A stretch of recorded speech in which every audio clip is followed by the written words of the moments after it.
Il y a 20 ans, Dale Williams, âgé de 42 ans, a reçu un appel téléphonique apparemment anodin et est parti aider un automobiliste bloqué sur l'autoroute. Mais Dale n'est jamais revenu. Et à ce jour, on ignore toujours ce qui lui est arrivé ce jour-là. Dale Williams était un homme très sympathique. Il était un ami fidèle et un père de famille très dévoué. Il avait une femme, Diana, et 2 filles, Tony et Sarah. Dale vivait dans la ville de Nucla, dans le comté de Montrose, au Colorado. C'est une toute petite ville d'environ 1200 habitants. L'une de ses filles décrivait son père comme charismatique et joyeux. Elle se souvient comment Dale rassemblait 15 à 20 enfants et leur racontait toutes sortes d'histoires. Il pouvait réveiller ses filles à 2 heures du matin pour aller faire griller des saucisses sur le poêle à bois de la maison. Tony le décrit aussi comme une personne attentionnée, toujours prête à aider n'importe qui. Mais, ironiquement, la serviabilité sans faille de Dale lui a joué un mauvais tour.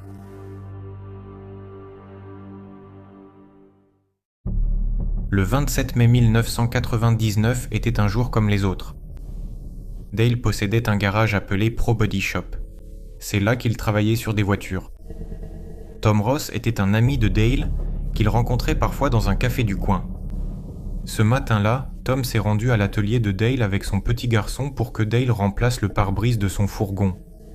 Pendant une pause, Dale et Tom ont décidé de faire rapidement une partie de fléchettes. À ce moment-là, le téléphone a sonné dans l'atelier. Tom n'a pas entendu la personne au bout du fil, mais il a raconté ce qui suit. Ce dont je me souviens de cet appel, c'est qu'il me semble que c'était une femme et qu'elle avait des problèmes avec sa voiture. Et apparemment, elle n'était pas seule. Ce qui est intéressant, c'est que même si Dale dirigeait un atelier automobile, il n'était pas mécanicien. La plupart du temps, il s'occupait de la carrosserie. Dale était une bonne personne et il était toujours prêt à aider les gens. L'appelant a dit qu'il se trouvait à environ 1 mile du magasin Bendrock, autant que je m'en souvienne, a dit Tom. Tom dit aussi qu'à son avis, l'appel téléphonique a eu lieu quelque part entre midi et 1h de l'après-midi. Dale a proposé d'envoyer une dépanneuse, mais, comme se souvient Tom, l'appelant a refusé. Ils avaient une panne mineure, et c'est pourquoi Dale a décidé d'y aller lui-même avec son pick-up. Tom affirme que Dale ne connaissait pas l'appelant. Après la fin de la conversation téléphonique, Tom a quitté l'atelier et Dale est monté dans son camion pour aller aider. En chemin, il s'est arrêté brièvement au bureau de Tammy Lawrence. Comme le rappelle Tammy, il est passé la voir et lui a dit qu'il allait aider un automobiliste en panne et qu'il ne pourrait pas réparer sa voiture avant mercredi. Elle trouvait cela un peu étrange qu'il soit venu en personne alors qu'il aurait pu simplement téléphoner. Est-il possible que Dale ait été un peu inquiet à propos de cet appel ? Et en parlant avec Tammy, il voulait s'assurer qu'elle connaîtrait son emplacement possible. Peu de temps après le départ de Dale, sa femme Diana a appelé le garage. Dale n'a pas répondu à l'appel et Diana a supposé qu'il s'était absenté. Plus tard, elle a essayé de l'appeler à nouveau et lorsqu'elle n'a toujours pas eu de réponse, elle a pensé qu'il utilisait peut-être des outils bruyants et n'entendait pas son téléphone sonner. Ce soir-là, en allant se coucher, Diana s'inquiétait pour son mari et après une nuit blanche, elle s'est rendue compte que Dale n'était toujours pas rentré à la maison. À l'aube, Diana est partie à la recherche de son mari. Elle s'est rendue au garage de Dale et a découvert que la porte n'était pas verrouillée et que les outils étaient posés près du fourgon sur lequel il travaillait. Ensuite, elle est allée chez la mère de Dale, mais il n'y était pas non plus. Dale allait parfois à la casse pour acheter des pièces détachées. C'est pourquoi la femme et la mère de Dale sont allées dans plusieurs de ces casses. Mais en vain, Dale était introuvable partout. Alors Diana a décidé de s'adresser à la police. Pendant que la police commençait son enquête, le nombre de bénévoles souhaitant participer aux recherches de Dale était impressionnant. Ils ont organisé un camp temporaire dans un magasin local, qui a été baptisé Centre de recherche Dale Williams. Les bénévoles ont passé d'innombrables heures à ratisser la région à la recherche de signes de Dale ou de son camion. Des recherches aériennes ont également été organisées, mais aucune trace de Dale ou de son véhicule n'a été trouvée. Bientôt, la police a demandé de l'aide et le bureau du shérif du comté de Montrose s'est joint aux recherches. La police a également sollicité l'aide du bureau d'enquête du Colorado. Dans le cadre des recherches, des affiches ont été imprimées et placardées dans toute la ville. la femme de Dale a remarqué que certaines des affiches qu'elle avait mises au bureau de poste avaient disparu. Elle en a remis d'autres, mais elles ont également disparu. La police a décidé d'installer une caméra cachée pour voir qui les arrachait. Le coupable a finalement été filmé en train de jeter les affiches à la poubelle. Fait étrange, cette personne avait autrefois été un proche ami de Dale. 1 an avant la disparition de Dale, Dale et Diana avaient aidé l'ex-femme de cet homme à quitter l'État du Colorado. Cela a été fait à l'insu de cet homme et il était contrarié qu'il ne lui ait pas dit où elle se trouvait désormais. Environ 1 mois après qu'ils ont aidé l'ex-femme de cet homme à déménager, plusieurs événements étranges se sont produits. Sur la route près de l'atelier, Dale a trouvé des photos déchirées sur lesquelles il apparaissait heureux avec sa femme. À côté des photos déchirées se trouvaient des cartouches de calibre 22. Peu de temps après, un revolver de calibre 22 a été découvert dans une boîte au magasin où travaillait Diana. Il s'est avéré plus tard que les photos et le pistolet avaient été volés dans l'atelier de Dale. À l'époque, Diana avait exprimé son inquiétude quant à ce qui pourrait arriver ensuite, mais Dale l'avait rassurée en lui disant que tout s'arrangerait. Pendant la disparition, une rumeur circulait selon laquelle, quelques jours après la disparition de Dale, son ancien ami avait coulé une fondation en béton pour une sorte de construction qu'il était en train d'ériger. Cependant, il est impossible de confirmer cette information, et c'est pourquoi cela reste seulement une rumeur. Ayant appris les problèmes passés de Dale, la police a interrogé cet homme, mais il a nié toute implication, et la police a déclaré que son alibi avait été vérifié pour la plupart des faits. On sait peu de choses sur cet homme et il semble qu'il soit resté sous surveillance policière toutes ces années. Il y a également eu plusieurs témoignages affirmant avoir vu Dale après qu'il soit parti porter secours. On ne sait pas à quel point ces informations sont fiables, et il est possible que les gens se soient simplement trompés. Les voisins affirment avoir vu le pick-up de Dale dans son atelier à 13h30, peu de temps après qu'il soit parti en intervention. Un autre témoin affirme l'avoir vu à 6h du soir, alors qu'il achetait des provisions au marché de la ville voisine de Naturita. Est-il possible que ce soit vraiment Dale, ou bien quelqu'un d'autre conduisait-il son camion après la disparition de Dale lui-même ?